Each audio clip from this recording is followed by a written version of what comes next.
अपनी एक्स से मैं एक बात कहना चाह रहा हूँ कि अगर तुम्हारे वादे सच्चे होते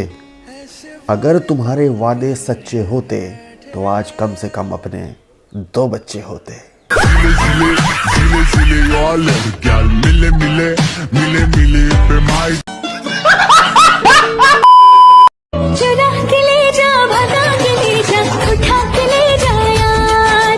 लचक मैं आ लिया, लचक मैं आ गया, लचक मैं आ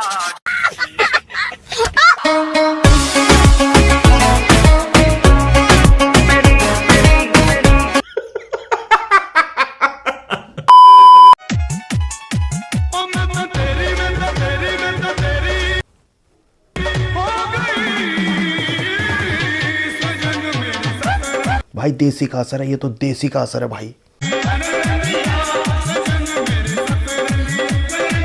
हो गई भाई, वो तेरी हो गई भाई। मान जी, आप क्या नागमणि लेके ही मानेगा।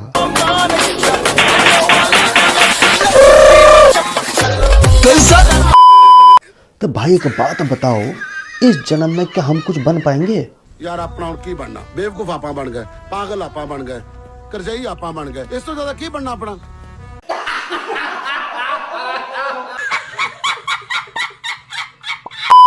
$24 carat dusted gold ghee on the top. Amazing amazing. तो रुको जरा गाइस, ये देखिए 24 कैरेट गोल्ड। तो भाई मुझे एक बात बता दियो, सुबह जब हगने जाएंगे तो नीचे से सोने की चैन निकलेगी क्या? शर्म करो, भगवान से डरो भोसड़ी।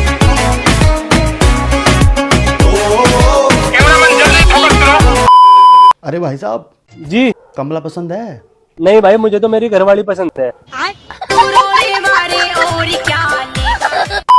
बचपन में रहा करते थे मौज में, अब सर से भी ऊंचा काम हो गया। और सुनो अम्मी अब्बू, पहले मेरी शादी करवा दो, मैं जवान हो गया।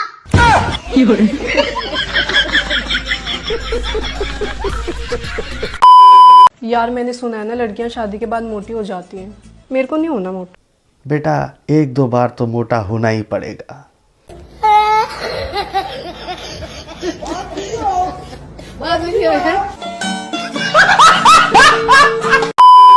लोग पूछते हैं आपका बंदा करता है क्या है? मेरा बंदा नशेड़ी है, माल फूकता है, बीड़ियां फूकता है, काम धाम कुछ करता है नहीं, घर में वेला पड़ा रहता है और कुछ नहीं करता। तेरे को मैंने सच बता दिया तो तू ऐसे करेगी? अब सब जगह ढिंडोरा पीटेगी, रील बनाएगी, माल फूकता है, बीड़ी पीता है, तू नहीं करता है। मैं सब कर लूंगा तेरे से ब्रेकअप। हाँ, मेरा दिमाग वैसे ही अधपगला जैसा है। हाँ, ढोंग होंग मार दूँ, मैं फोड़ दूँ कपाओ तो।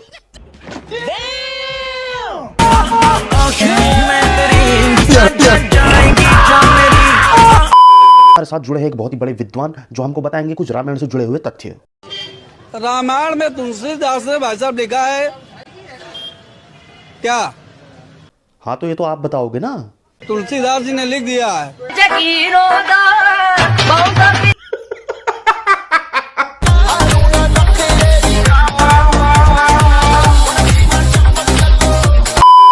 चलो भाई, देखो अब मैं क्या करता हूँ। बाबू तुम सो जाओ, लेकिन फोन मत काटना, मुझे तुम्हारी सांसों की आवाज सुननी है।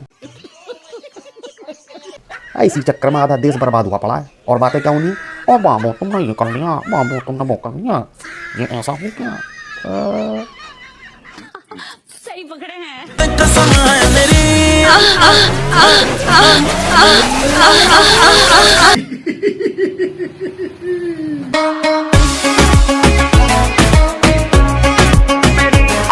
इतना अच्छा बंदा हूँ ना, अगर मैं किसी दुकान से कोई सामान लेके जा रहा हूँ और कोई दूसरी दुकान आ गई तो मैं उस सामान को छुपा लेता हूँ, कि ताकि उस दुकानदार को ऐसा ना लगे कि इसने मेरी दुकान से सामान नहीं लिया।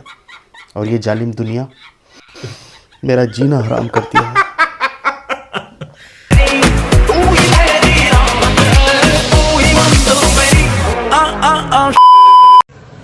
अपने टैलेंट के बारे में लोगों को बताएं। कोई बात नहीं, समझ नहीं आ रहा है तो मैं समझा देता हूँ। बच्ची का गला इंटरव्यू देते देते बैठ चुका है। तो ये 11 साल की एक बच्ची है जो सॉफ्टवेयर इंजीनियर होने के साथ साथ हाल फिलहाल में एक कंपनी में जॉब भी कर रही है। पिक्चर अभी बाकी है मेरे दोस्त। चलो रही 11 साल की बच्ची की बात, और यहाँ देख लीजिए उम्र 40 साल की हो चुकी है और हम लोग क्या कर रहे हैं?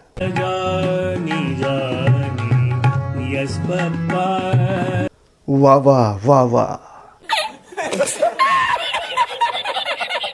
eating sugar, no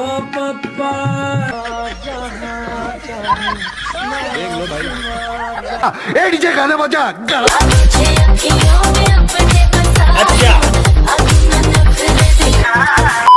सुबह से मैंने तुमको इतने कॉल किए, इतने मैसेज किए, क्या बना के रखा है? आलू मटर। आजकल के नौजवान बिना वजह शादी से डर रहे हैं कि ए यार बर्तन मांजने पड़ेंगे। अब कुछ नहीं होता, 10 मिनट लगते हैं बस।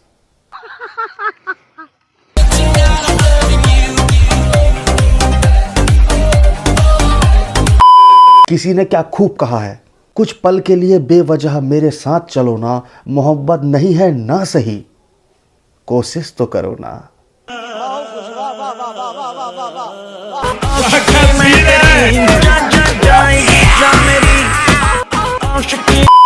तो दोस्तों, अगर आपकी एज 18 साल से लेकर के 60 साल के बीच में है और आप अभी तक अनमैरिड हैं, तो इसका मतलब आप बैचलर हैं। लेकिन आप बैचलर की कौन सी श्रेणी में आते हैं, तो इसका मैंने आज पूरा एक चार्ट बना रखा है, उसके हिसाब से मैं आपको बताऊंगा। अगर आपका जो एज ग्रुप है वो 18 से 25 साल के बीच में अगर आप हैं, तो आप आते हैं बैचलर 1 की कैटेगरी में। और वहीं अगर आप 26 से 30 साल के बीच में हैं, तो आप हैं सीनियर बैचलर। 30 से 35 के बीच में जो भी हैं, ये है चीफ बैचलर। 36 से 42 साल के अगर आप एज ग्रुप में आते हैं, तो आप हैं बैचलर जनरल। और यहीं अगर आप 43 से 50 साल के यानी कि 43 to 50 ईयर्स अगर आप इसके बीच में आते हैं, तो आप हैं सुप्रीम बैचलर। यहीं अगर आप 50 प्लस हो चुके हैं, तो आप हैं marshal the supreme overall bachelor. तो दोस्तों, मुझे कमेंट करके जरूर बताना कि आप इस बैचलर के चार्ट में आप कौन से बैचलर हैं। तो दोस्तों, पहले अरेंज मैरिज तब हुआ करती थी जब कुंडली मिला करती थी, और अब जब धोखा मिलता है। आपको अच्छी लगी तो ऐसे थोड़ा मार दीजिए हाथ, आप थोड़ा सा मार दीजिए।